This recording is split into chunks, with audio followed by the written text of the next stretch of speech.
Hello, welcome to Talk 365. Later in the show, we're going to have Holly talking with Flourish Wellness, and we're talking 3 movies today. One of them being Sausage Party. And we also have Pete's Dragon remake. And Florence Foster Jenkins.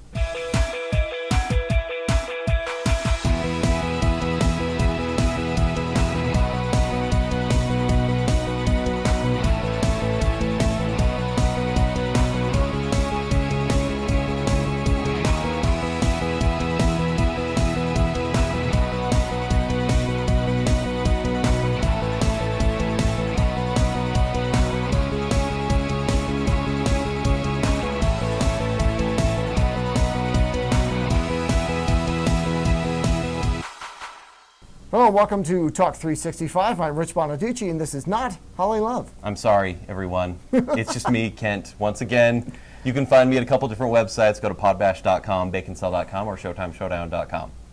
Now, where's Holly anyway? I don't know. She's a bum. Yeah, we've got letters. So get that guy off the TV. Bring Holly back. Well, before she left, she did chat with Camille Kennard from Flourish Wellness. So check this out, and we'll be back with some movie reviews right after this. Hey everybody, welcome to our continued conversation on wellness. Today I am with Camille Kennard from Flourish Wellness Consulting. Camille, thank you so much for talking to me today. Okay, so tell me about consulting, because really you're a life coach, right? Mm-hmm. Life coaches are amazing. I love this. So tell me all about it, what you do, and what types of people are coming to see you. So I really help people get really clear on what it is they want with their health. So I help them kind of get a vision in their mind. We actually write out a very specific vision of what they want. An example of that would be, I want to be healthy and fit. I want to have time for my kids. I want to be able to live the life I want. And I actually have them state it as if it already happened. I am healthy. I am physically active. I am having time for my children and everything in my life. So I help them do that, and we actually set up monthly goals as well as weekly goals that they're working on. And we look at what the strategies are to help them accomplish those goals, and then also any challenges or opportunities that they see with that. And I focus a lot on positive psychology. So I help them look at what's going well, what's going right. Each week when they come, we talk about the celebrations. What went well this week? You know, what were you able to do? You know, sometimes people are hard on themselves, and something I believe strongly in is self-compassion, and that's something I teach my clients as well. And sometimes they'll be hard on themselves and say, "Oh, I ate a cookie this week," you know, and or be very. And we tend to think in black and white, and I try to help people see what's going right, what's going well. What did you do well? What were you happy about? You only ate one cookie. Yeah. You exercised this week and you felt really good. You spent time with your family. Whatever it was that they were really excited about, because the more you expand on that, the more that builds their confidence and their self-efficacy, so that they want to continue to do those kinds of behaviors. I love that. Now there's something to writing it down too, right? I know there's a couple books my sister has read and has told me about, and basically she said, you just have to write down your goals. Just write it down, and you have to handwrite it. What is that? I think it just helps people be really clear. I actually have them not only write it down, but I have them put a picture of what they want, so they could get like magazines, a vision board. Ooh, I do so love that those. They're putting it in words, because we think in words and pictures. So helping them put it down in words and pictures actually helps it become a part of their mind. So they're thinking about it constantly. So actually they're creating the life they want in their head before they create it physically. That's very cool. Now, what is the difference between life coaching and seeing like a psychologist? Because your background is in psychology, right? Right. I'm a licensed clinical social worker as well. So the difference is when you're doing coaching, you're working with people that are making it really motivated to make some changes in their lives. It could be anyone. It could be my neighbor, and there are people that don't necessarily have a diagnosis like of depression or anxiety or some kind of a clinical mental health diagnosis. So I look at it as I'm helping people get to the next notch, the next level in the way they think about themselves and their life. And that's where the wellness coaching comes in. So I think that no matter where you're at, you can always think better. I know some of the greatest minds in the world have a life coach that help you attain goals and do exactly what you're saying. How often are people meeting with you to make these goals happen? It really depends on the client, so it's individualized to what they're working on. For example, if a client wants to run a 5K in 2 months, that's pretty soon. So we're probably going to try to meet every week and talk about, okay, how many miles do you need to run, and what do you need to eat, and those kinds of things, and getting really specific. The majority of my clients, I have them commit to a 3 months, just because we know for any habit to change, it takes at least that long for that behavior change to happen. And so I have them commit to that, and then they'll meet every other week the majority of the time. And then some people do meet like once a month if they just kind of need a little booster to what they're already planning on doing. But if they really need some intense coaching around emotional eating or stress management, things like that, we usually meet about every other week. Because you work with a lot of people who have eating disorders or have relationship problems with food. Tell me a little bit about that and about your movement classes, because I used to be I was a ballet major and I was a ballerina, and we studied a lot about movement therapy when I was in school, and how cool that was. If you learn to move slow, you'll learn to react slow, and I was always fascinated by that kinesiology stuff. So explain that. A big part of what I do is, actually it's the majority of what I do, is mindfulness. So mindfulness in every aspect, mindfulness in your movement. And what mindfulness is it's paying attention to something without judgment in that moment. So helping people move mindfully, helping people, which I try to have them find something that is joyful to them they can do moving. So if it's gardening, if it's spending time with their kids outdoors, if they're doing some kind of movement, they'll see the benefits of that. And then I also have them do a mindful eating. So why am I eating? It's really being clear on, okay, I'm just noticing that I'm eating this. I'm eating it because I have emotional hunger. Am I actually really physically hungry? What is the reason why I'm eating? So it's kind of gaining insight into your behavior and being present in your body. I've noticed that in our culture that we're in with technology, and we're so busy, people aren't very present in their bodies, and that's a big thing that I try to get people to tune into is, what am I experiencing in this moment? What am I feeling? You know, what's going on here? And helping them come up with some plans for that. So I do yoga and mindfulness events. So we talk about being able to help people with anxiety or stresses to be able to kind of come down from that through the movement. And then also just helping them come up with an eating program that works for them to kind of be present with their food and have a good relationship with food. We often have a love-hate relationship with food. Like, I love my brownie, but it's bad for me, so I hate it, right? Yeah. And I try to get people to not say this is a bad food or this is a good food, but just in general, what do I feel when I eat that? What's the experience like for me when I eat that certain food? So I try to get really hard to not get people to get them out of the black and white thinking, because you know, New Year's comes and we're like, I'm gonna just exercise all the time, or I'm not gonna do, you know. It keeps you more middle and not going more moderate. So extreme. Yeah, so helping people kind of moderate their thinking, and also just really tune into what they're feeling and thinking, noticing when they're feeling stress, and helping them have a kind of an emotional care kit of things they can go to that help them decompress from that stressful feeling. So, well, I think anytime somebody has been chronically ill, or maybe not chronically ill to the level of, you know, like they've had cancer forever, but even myself, I think I've been sick for a year with something and I could not find a diagnosis. I couldn't find doctors in and out of ERs. They just all basically said, after they looked at the tests that they were willing to do, you're fine, maybe you're crazy, maybe you're stressed out, maybe get a life coach, maybe see someone. Well, hey, maybe you should, because you know what? I got really scared towards the end of, right before I figured out some blood work and got some stuff done to find out what was happening with me. Had H. pylori, it's bacteria, if you've missed the other part of this discussion in earlier series. But anxiety levels were high, my stress level was high, I was really scared, and I started thinking about the different aspects of wellness, and I think I was feeling victimized, and that's what was happening. And so being in charge and taking control of your life that way changes everything. And I think someone like you, even if you don't have a diagnosis yet, or you're struggling with anything at all, from not feeling great to not meeting your goals, empowering yourself and having someone help you become empowered, that's a powerful place to be, and I love that you're doing that. Really quick before we go, tell me, is there a life habit that you have, a wellness habit, that you wouldn't give up? I would say that my wellness habit that I would never give up is taking a break. Ooh. We all need to take breaks. We're too busy, and we need to take time to do that mindfulness, or, you know, making some time to meditation. Okay. So for Ooh, meditation, I like that. Yeah. All right, Camille, how do people get a hold of you who want to come and see you?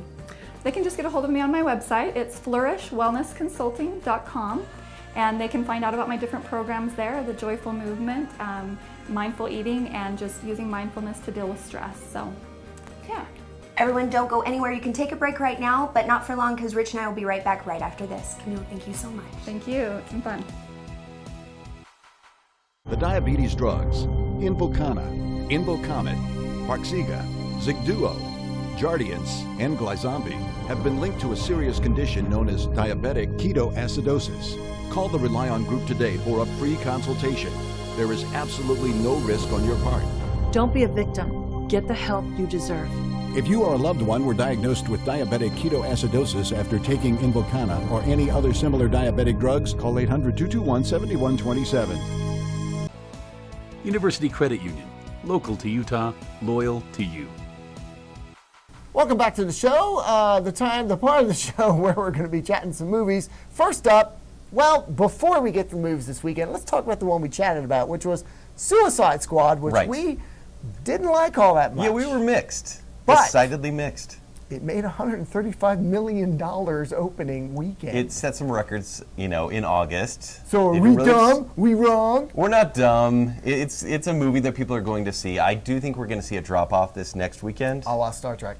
Yeah, or any movie this summer, really. Everyone really wants to go, and then probably a 70% drop-off, which is fine. They're still going to make a great deal of money. I think we even mentioned people are probably going to go see it the first weekend. It's probably going to make its way, so we were right anyway. But and I will say, among our circles, yes, it was a mixed review on all sides. I talked to people that generally don't see movies, so probably people watching at home, and they liked it.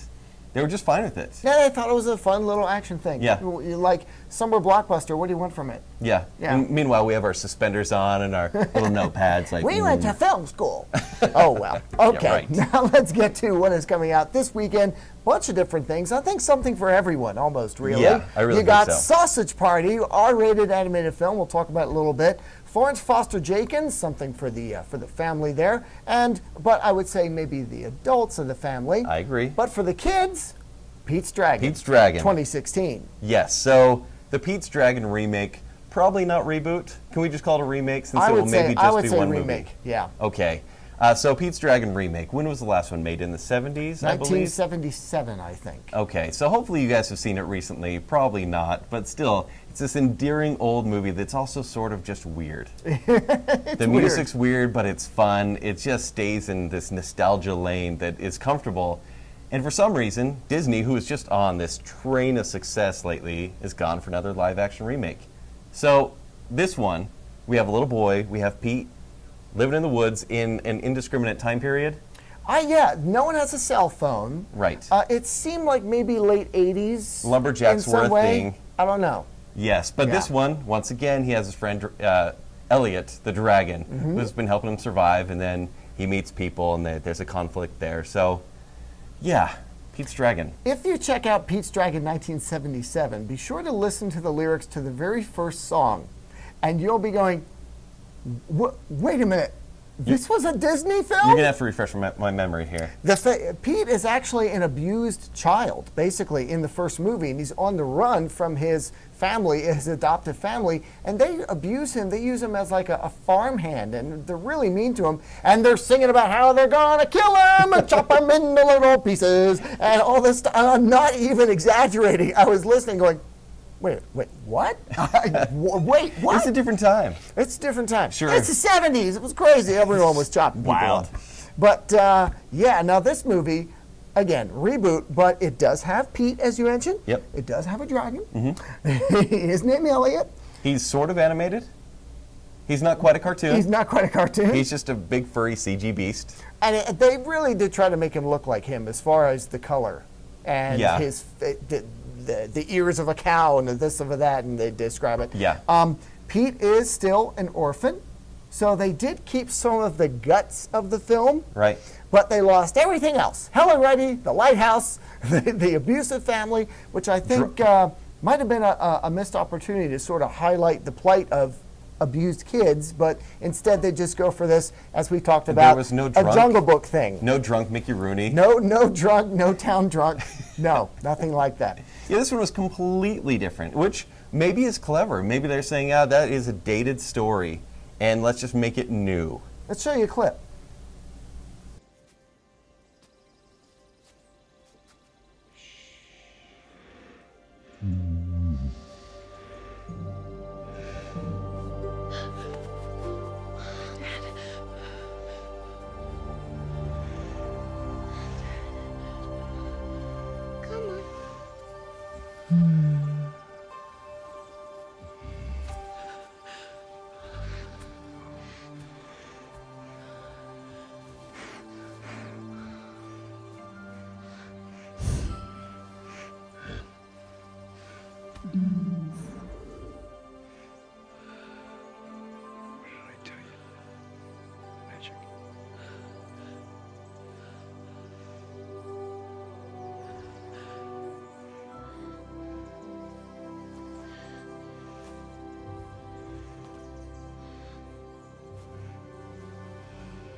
Elliot.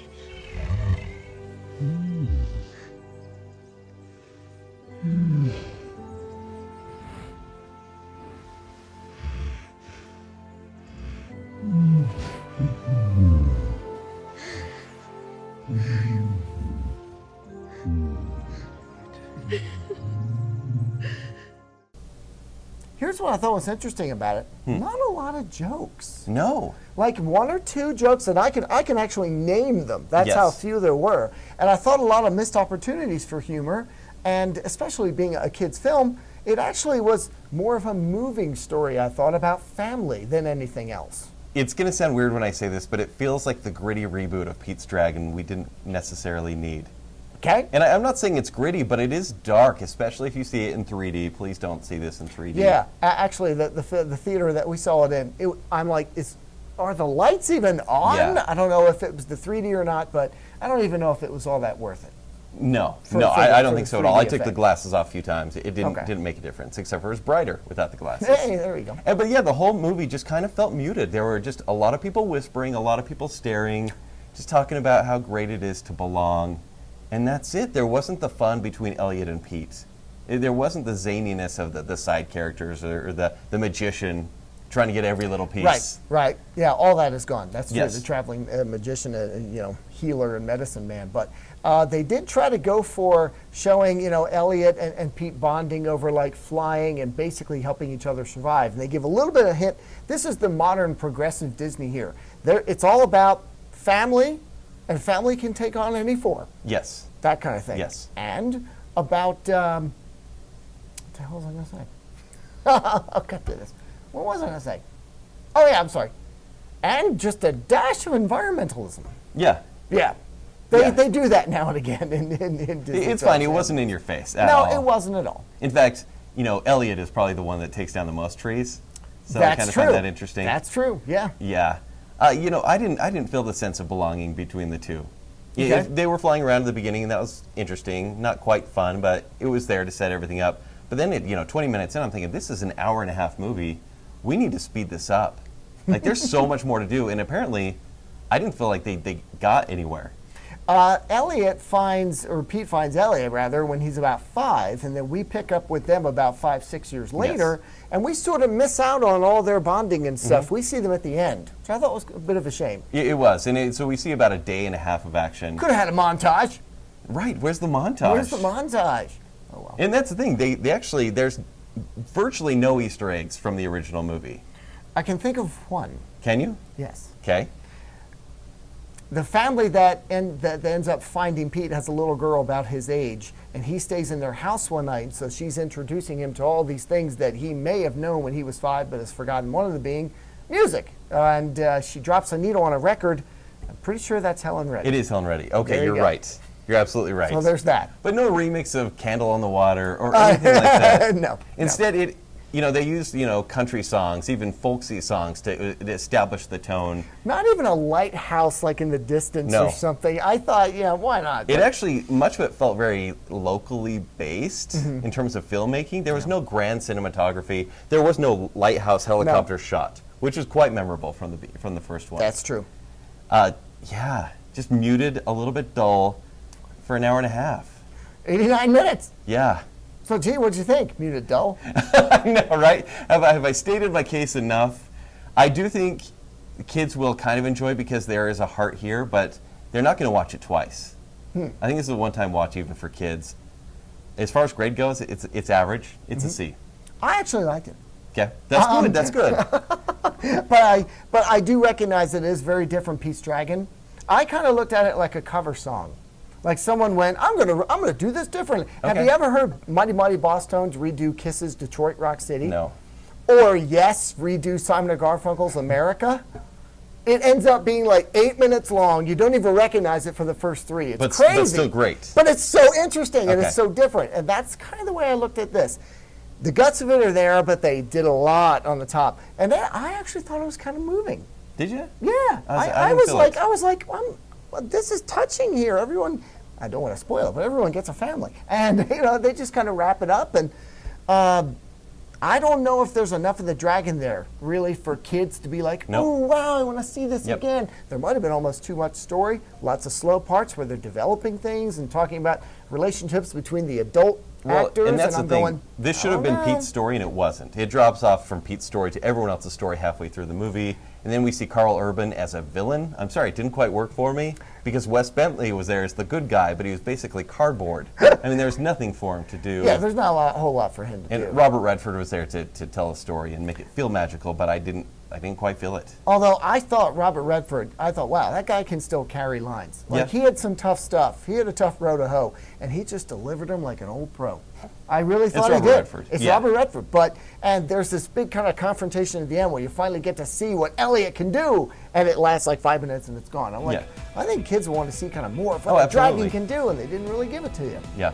So Yeah. what grade did you give it? I think it's above average, but not a whole lot. I'm in the C plus B minus range. Okay. I think it's an enjoyable family film, especially considering what else is at this weekend. Yes. I don't think kids will want to sit through Florence Foster Jenkins. Heavens no. And I don't think parents want their kids to sit through Sausage Party. We'll get there. We'll get to that. Yeah. We'll come back and talk about both of those right after this. University Credit Union. Local to Utah, loyal to you. Attention Medicare patients. This is an important message from Medical Supply Helpline. If you struggle with back or knee pain, you could receive a brace at little or no cost. Medical Supply Helpline connects you with a knowledgeable customer service representative that's available right now. The call is free, there's no paperwork to sign, and Medicare is billed directly. Call us today. To learn more, call Medical Supply Helpline at 800-715-0590. Talk 365's Critical Mass Moment is brought to you by The Movie Show. Hello and welcome back to Talk 365. We are now chatting about Florence Foster Jenkins, and in a moment, Sausage Party. We're sorry already. Okay, let's get to Florence. This stars Meryl Streep, Hugh Grant, and Wolowitz. From Big Bang Theory? From Big Bang Theory, yes. Why'd you pause there? I love that show. I just love people that. Yeah, I know you do. But anyway, it's based on a true story about Florence Foster Jenkins, who in 1944 gave a concert at Carnegie Hall. We're going to make a recording. Bravo! It was wonderful, Bunny. Want to try another take? Well, I don't see why. That seemed perfect to me. When I was 16 years old, my father told me that if I didn't give up music, he'd cut me off. Of course, he didn't understand. Music is my life. Cosme McMoon? That's me, sir. Maestro, this is the talented young man I was telling you about. Then let's get started.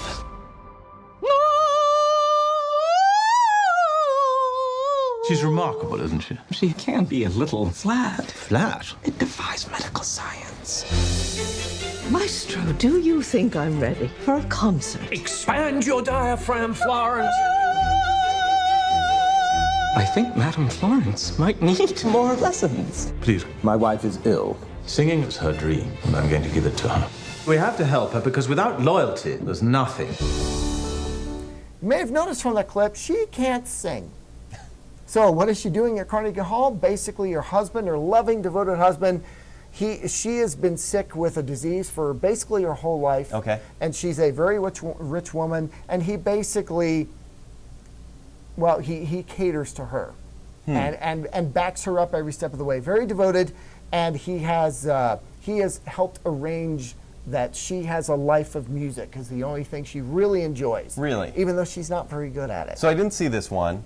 Is this a true? So this is a true story. It's based on a true story. Okay, I so don't there's know how a little many bit of of fiction the in there. details are there. So is she like famously known for not being a singer at all? and Oh, just kind of- absolutely. okay. In fact, the recording that they eventually make is really bad. Really bad. But it's so bad that people want to hear it, and apparently is one of the more popular recordings from that label at the time. Okay. And when you go into the library for Carnegie Hall, it's one of the most requested recordings. The people want to hear it. So amazingly enough, it's kind of like... So it's like watching Birdemic. It's kind of like what's that William Hung guy from back? It's that kind of thing. Yeah. But you know what? The thing that gets me about this movie, I went in going, this is probably going to be aimed at my parents. Yeah, because it's Meryl Streep playing an old role as well. Right. But There's a Meryl but there. Streep, and especially, surprisingly, Hugh Grant, really good.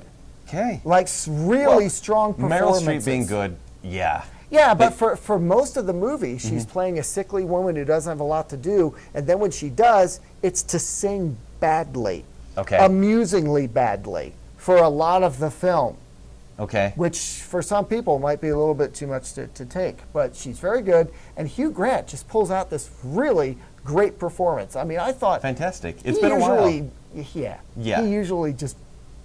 Yeah, he mails it in. Right. I mean, he just plays himself in many of these movies, but he had a lot more to do in this one, and it's, I would say, if you're going to see it, it's mainly because of the performances, and it might just end up being a really enjoyable little evening for the adults. Okay. So it's a rental, it sounds like. I would say so, but it's not a bad movie. It's just not, you know where it's going, and it gets there in a very Hallmark way, but it doesn't shy away from some of the tougher parts of the story. Okay. She has this disease I won't give away. Their marriage is very interesting. They don't sleep together. They sleep in different rooms, different houses sometimes. Right. He has a mistress. I mean, there's stuff going on that they deal with in the movie.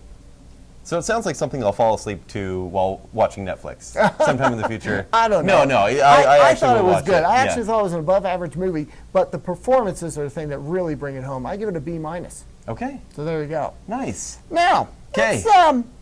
Let's do Sausage Party. Let's give you a clip. Welcome, shoppers.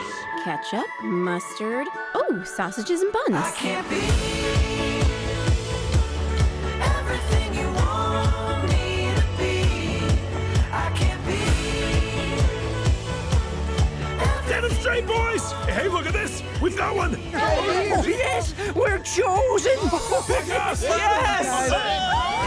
Yeah! We've been chosen together. Hey, Brenda, you and me. I'm so happy that God's put our packages together. It's because we belong together. It's like we were made for each other. Get ready, boys! Feels amazing. Oh, yes, I'm the first to enter eternity. Oh, potato! Way to go, buddy!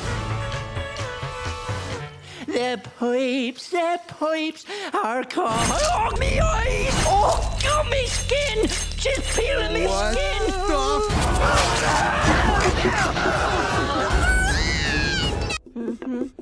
Oops.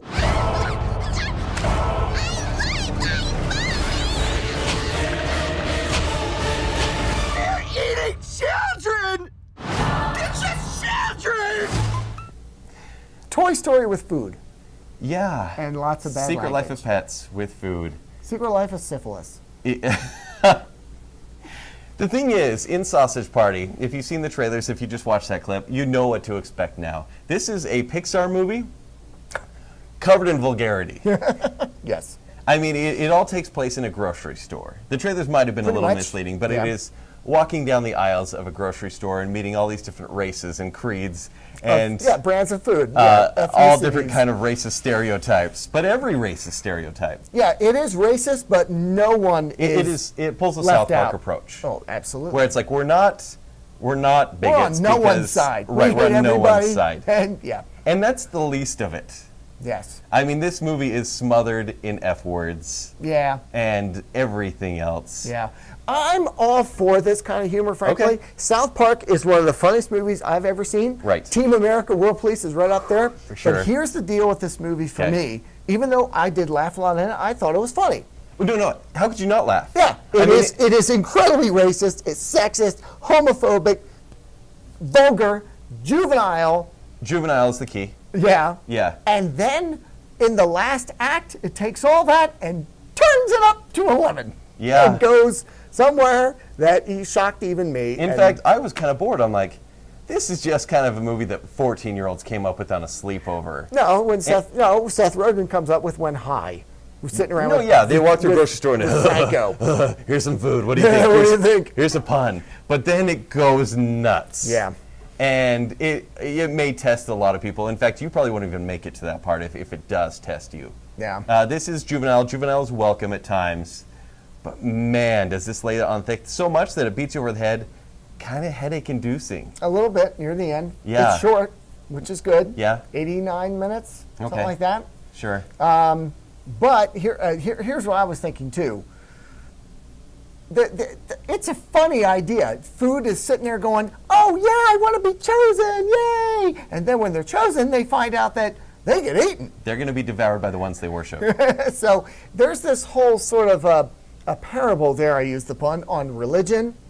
And then there's parodies on virtually every kind of movie I can think of. There's like a Western parody, a sci-fi parody, an action adventure, romantic comedies, all that stuff. It's all somehow thrown in there. Yeah, and with 9,000 food puns, which I appreciate. I love puns. For sure. Then they even start making fun of the puns because they know they're so bad. Yeah. But here's the thing that brought it down for me. As much as all that I love, it really was pretty lazy as far as the F word and other languages, other words that. Yes.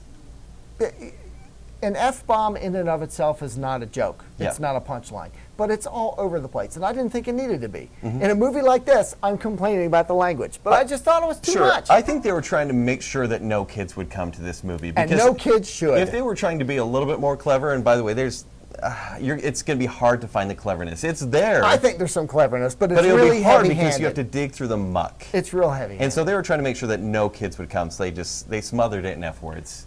And no kids should go. I know it's an R-rated movie. Seriously. And you're a guardian, you can bring your kid.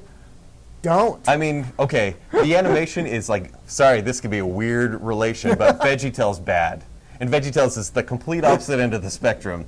But the animation's not great. This was an excuse for Seth Rogen and his stoned buddies to make a dirty cartoon. And I laughed pretty much almost all the way through it. But yeah, it is nasty. And the shame of it is, near the end, there's also a bit of a fourth wall break near the end there. Comes out of nowhere. And for me, I'm like, these guys just ran out of steam. They don't know how to end this. Yeah. And at the end, forgive the pun, peters out. But and that's a shame. Yeah. Again, it's also a shame that there's so much language and some other things in there that brings it down for me as far as what it's supposed to do. I mean, this is hard to grade because it's an awful film, but gloriously so. No, I walked out saying I hated that movie, but man, it got me.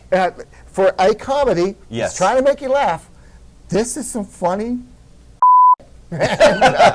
So, but it's a little bit weak. In fact, it's even for how short it is, it drags a little bit in It spots does. because it has a plot too, and it really has to serve that plot in some areas, and that slows it down a little bit. Yeah. Yeah, and of course the weakness of the ending. So for me, as much as I enjoyed it, to a certain extent, don't bring your kids, Please and don't. know what it is going in. It's nasty. Okay. And it's funny. I'd given it a B+. B+? Okay.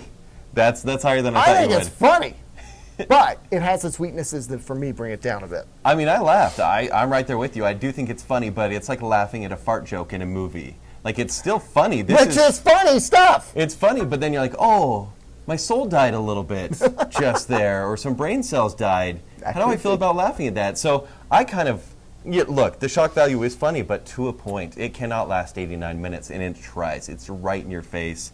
There's no redeeming value to this movie, and that's kind of the great thing about it. But I'm on the opposite side of you. Okay. I give it a straight D. That's great. Yeah, I mean, will I watch this again with buddies? Yeah. Will you enjoy it? Probably.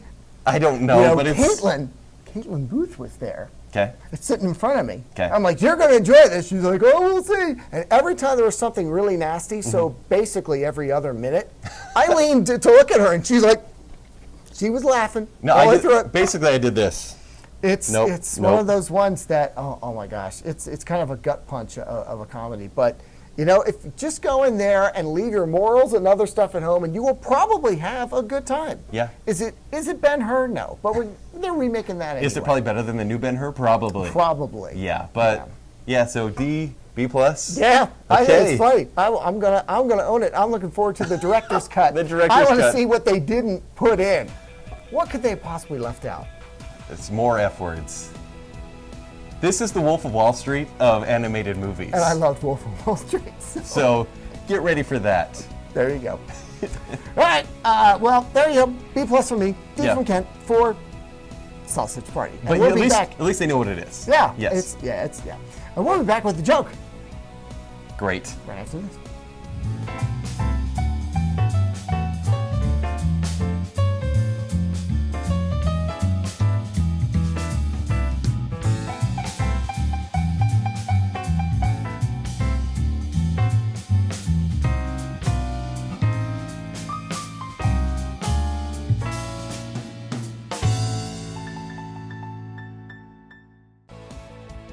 Talk 365 studio space provided by Media Riff.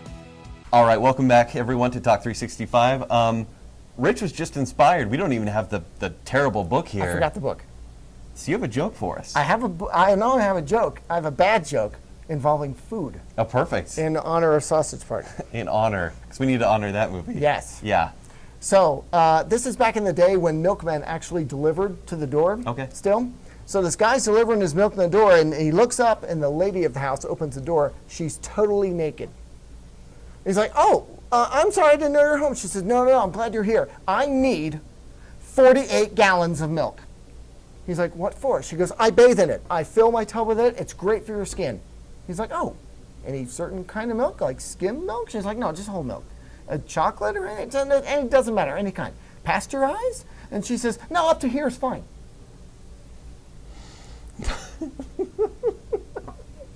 That was the end? That was the end. That's actually pretty good. There you go. Well done. That's way better than that book. I'll submit it. All right. Well, so till next time, when I'm here, Holly's going to be back because, you want to see her. But you can go find my podcast on iTunes, Podbash, and also Bacon Cell. Go subscribe if you will. And also read my reviews at ShowtimeShowdown.com. As a new member of the UFC. What? There's a card too? Thanks, man. There's like a weeks of surprises here. Yeah. Thanks for joining us. Nice.